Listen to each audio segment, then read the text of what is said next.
You've hired a lawyer to represent you. Now, how do you get the most out of that lawyer? Hi, I'm Northern Virginia criminal defense attorney Scott Nolan, and I'm here to talk to you about getting the most out of your lawyer. Well, there's basically two types of clients: those that get involved with their own case and those that put it in the hands of their lawyer and walk away. The first kind are definitely going to get better results. Let's talk about why. I can tell from the moment a person walks into my office whether or not they're going to be helpful to themselves. And the person who has not brought any paperwork, doesn't really know exactly the name of what they were charged with, is uncertain of the names of the witnesses, but thinks maybe one of them started with a B, it's going to be hard to help that person. But the person that comes in and says, here is the warrant that I was charged with, here is a photograph of my car, here is the name of the police officer, and by the way, I brought in my driving record. Now that person is probably going to do a lot better. So the first step to getting the most out of your lawyer is to bring them all the information you can. Don't start thinking about it when you're sitting there in the lawyer's office. Bring with you all the documentation and paper that you can. We lawyers love paper, but also if you just know a few names or a few facts and you've written it down, bring a copy for your lawyer. Super helpful. Even if we see the case slightly different than you do, it's very helpful for us to know how our clients are thinking about the case.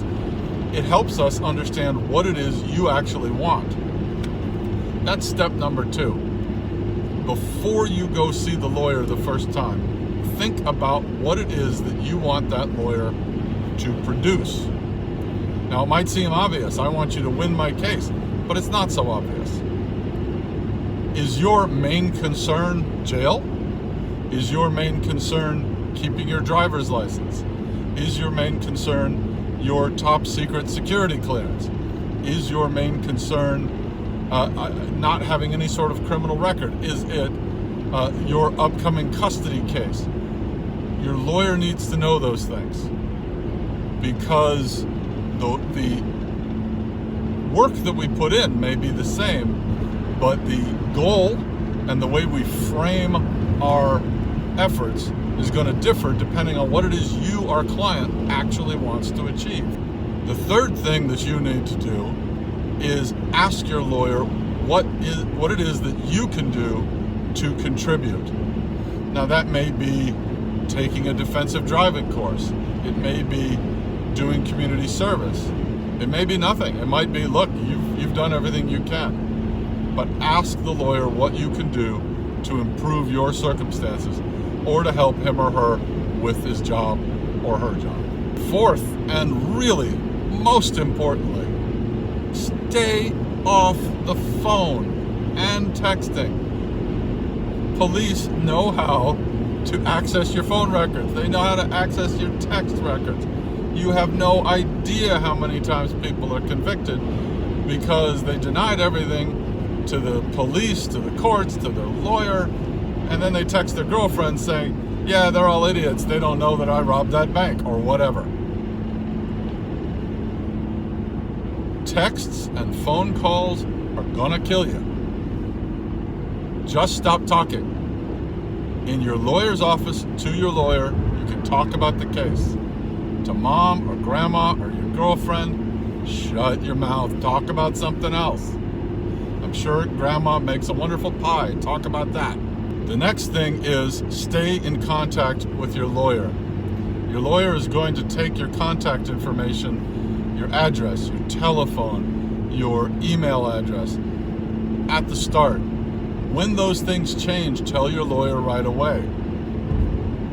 It's incredibly common that I need to call one of my clients and say, look, we're moving a court date, or I need this piece of documentation.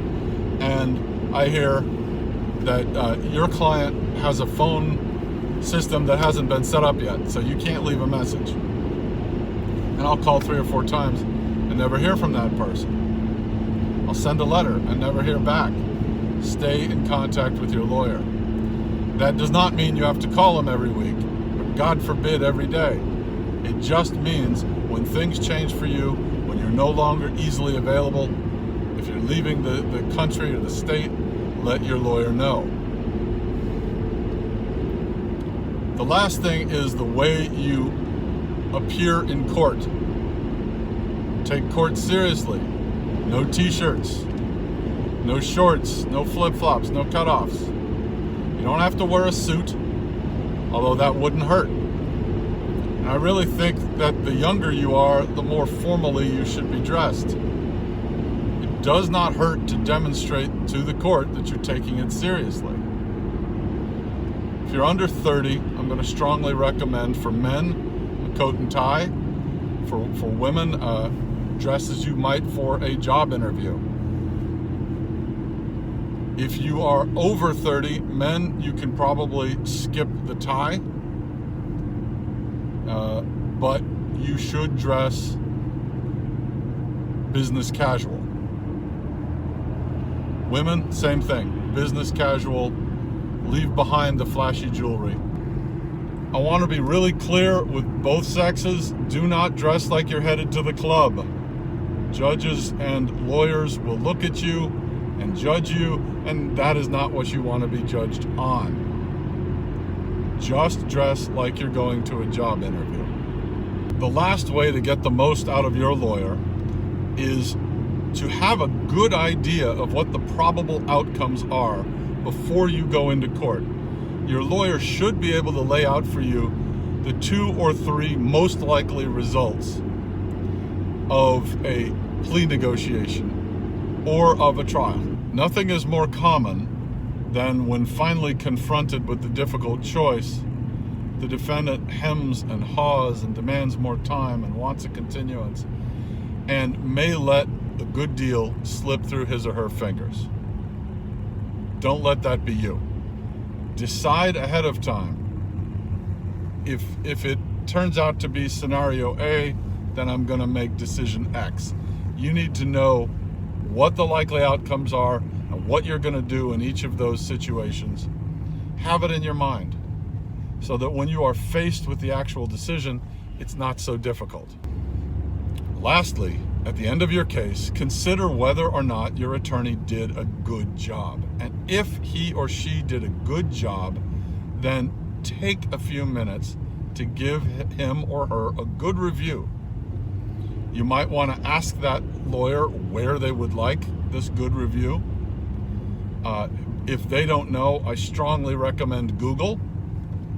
Much more important than Yelp or Avvo or any other area. Make it a great review on Google will do more for your attorney than almost anything else you can do.